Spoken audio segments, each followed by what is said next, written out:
Store discussion, July 25, 2025. Yung attendees kanina, Jam Janine Roxanne Lia, naka-day off sa Ate Lia, walang absent. Store delivery scheduled July 29, Tuesday. So, kanina, warehouse request inventory, CVC Teal, extra small to 2X yung hiningi nila. Ang meron tayong stock sa small, 5, medium, 2, large, 5, XL, 3. Sa Canary Yellow, 2XL to 3X, wala tayong inventory. Sa CVC Brown, extra small to 3X yung hiningi nila.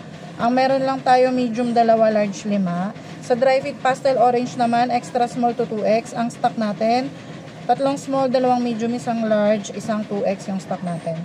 Items for allocation, walang na-discuss kanina. Slow moving item, wala ding na-discuss kanina. Design update, wala din. Sa website, wala din. Sa ROM naman, yung save reply, yung topic, yung towel comparison.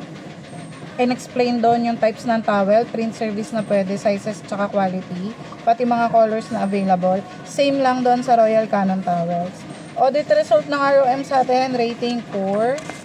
Recommendation for promo, drinkware, bag, tsaka pillows. Sa OLM, walang na-discuss kanina, ads and promo.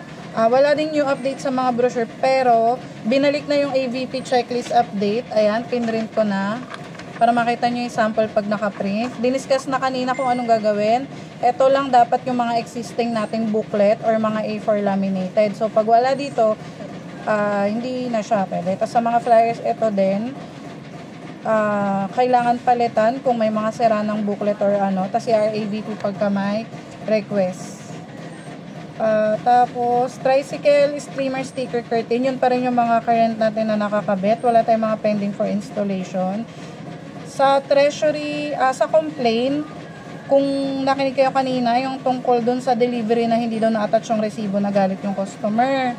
So, na-handle daw yon ng nag-response ng maayos at ginawa ng paraan. Kung napansin nyo, nawala yung resibo, ginawa nila ng paraan, parang nagpa-copy na lang sila. Kumbaga sa certified true copy, parang gano'n na lang yung ginawa. Para hindi na lang magalit si customer. Nandun naman pala yung resibo talaga. Tapos yung cannot be reached yung number. Yung sa atin, lagi naman hindi naman tayo na de-drain ng battery. So, ayun, i-make sure lang na laging accessible yung mga numbers natin kasi yun yung minsang kinakagalit ng customer, yung hindi tayo nako-contact.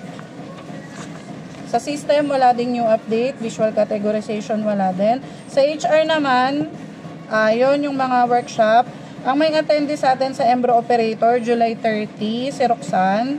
Gift giving, July 31, si Roxanne. Yun. Wala tayong hotspot sa audit, tapos nakapagpasa rin kahapon ng garments and consumable post.